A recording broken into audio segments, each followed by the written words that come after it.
We're joined by Khaled Hassan. He's a national security and foreign policy researcher and an expert on Egypt. Thank you for joining us, Khaled. Good to have you on the programme.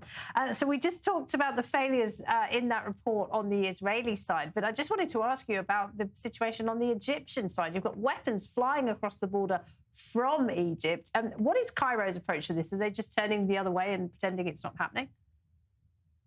So there are actually two approaches to this. Thanks for having me, Laura. But just to clarify this, it's a very interesting situation where you have two approaches. There is a public approach, which is essentially deny anything, say nothing is happening, because when you say this publicly, you will essentially, this is the only acceptable answer that you can say publicly. Israel is making things up. This is not happening. Blah blah blah. But in private, there will be serious conversations about why this is happening. Are these, essentially some Bedouins on the Egyptian side who have family in Gaza, who are linked to Hamas, smugglers, criminal, organized crime, whatever it is. But interestingly, over the past few weeks, we have actually seen some Egyptian commentators who are reportedly linked to the government admit that this is happening, which is something that I found really quite shocking. Some of them, undermined it, said, listen, these are just some Kalashnikovs, some AK-47s. It doesn't really do you any harm. It's not a big deal. Let's just basically dismiss this. And that's what I found really quite fascinating, because those people should know what they're talking about. But in a way, they just dismissed it. Well, I mean, weapons smuggling into Gaza, of course, was one of the reasons Hamas was able to build itself up into such a formidable force. And I want to ask you about Egypt's position on Gaza, because there is a sense, isn't there, Khaled, that the Saudis and the Emiratis are getting increasingly frustrated with Cairo's intransigence and its insistence that you cannot get rid of Hamas in Gaza. Is that consistent with what you're seeing and hearing from Egyptian officials? Actually, we broke a story. I broke a story myself and an Egyptian colleague during the first week of October, before anyone talked about this, saying that the Egyptians are basically investing in doing precisely what you're suggesting.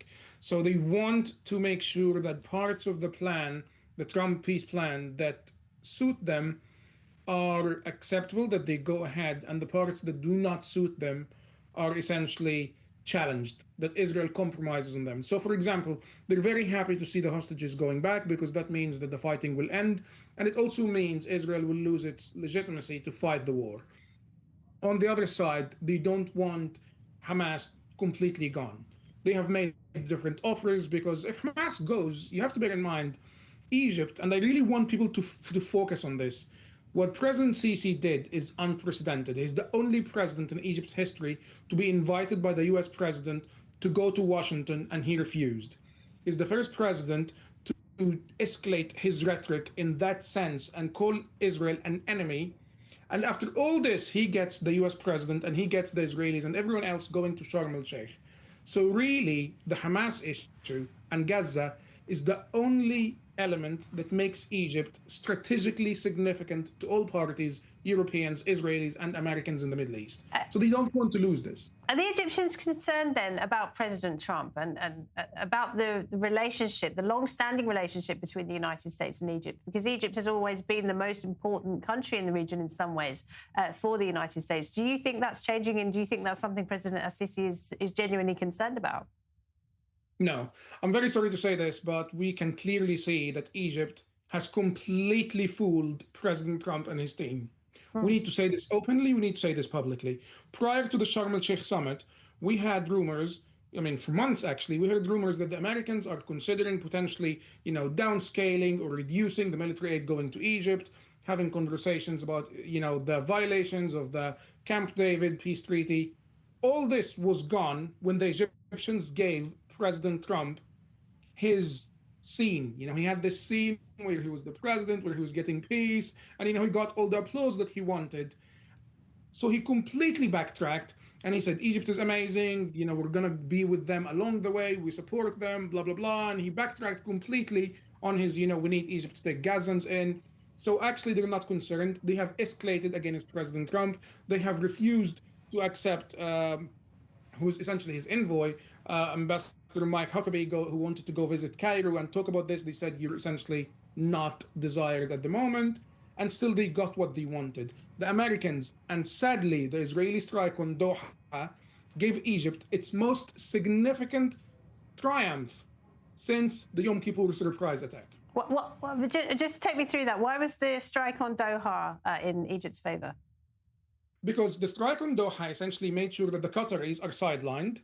Hamas was not safe. They couldn't go publicly. The Hamas leaders who were in Doha were actually afraid of going publicly and walking in the streets of Doha because they thought, oh, well, maybe Israel will attack us again.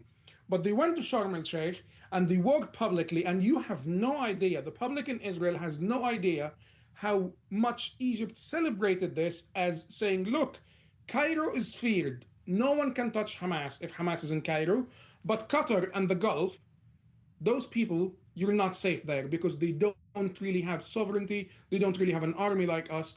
So Egypt gained an incredible prominence and completely dominated the scene while Doha was sidelined because of the strike. There are serious issues that Israeli decision makers are just not bearing in mind, I'm afraid. When you say they're not bearing it in mind, what do you mean exactly? You're talking about the current leadership?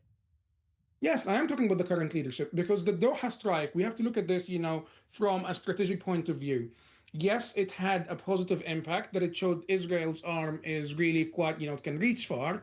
But at the very same time, it pushed an alliance of Egypt and Turkey and Qatar against Israel and pretty much against the US in a way. And against the Gulf. But also and against the Gulf, precisely against the Gulf, as we again, exposed this in early October. But not only this, it gave Egypt its most strategic. Again, if you see how Egyptian commentators talk about this, now President Sisi had the Sharm el-Sheikh summit, which brought Egypt again to the relevance of, here's the gamble.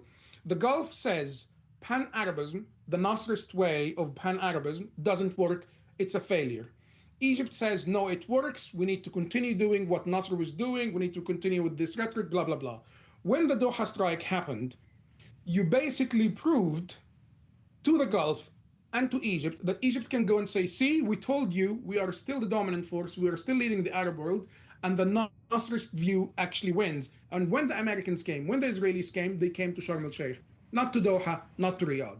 Oh, right, interesting. And of course, the Saudis and the Emiratis largely stayed away from that meeting. We didn't see any high-profile visitors to that meeting either. I mean, essentially what you're saying is, yes, behind the scenes, Saudi Arabia and Israel are on the same page in terms of wanting to de-radicalize Gaza, whereas Egypt, which is supposedly an ally of Israel, it has a peace treaty with Israel, is working against Israel. But how does this fit in, Khaled, with Egypt's position towards the Muslim Brotherhood in its own country? Because we know that it's cracked down on the Muslim Brotherhood. It jails the Muslim Brotherhood. It's outlawed the Muslim Brotherhood.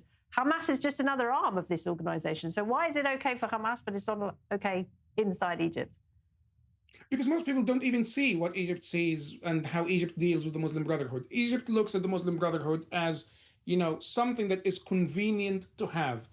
So when they see that the public is, quite discontent, they say, oh, there is a risk of terrorism. The Muslim Brotherhood is back again. Look, they're doing this, X, Y, Z. And precisely the same is being done with Hamas. Egypt does not fight Islamism. It fights Islamists. And the reason it fights Islamists is because Islamists are a risk to the current government of Egypt, but not Islamism itself. And there is a huge difference here. The UAE and the Gulf, with the exception of Qatar, obviously, but the UAE and Saudi Arabia fight Islamism. They fight Pan-Arabism. That's the point, Islamist Pan-Arabism. Egypt doesn't. Egypt is very convenient with having those risks because they're actually strategically good for Egypt. Fascinating. And Khaled, I will advise viewers to look you up and go and read your stuff because it is very interesting. Do look up Khaled Hassan. Thank you very much indeed. We appreciate it. Thank you, Khaled.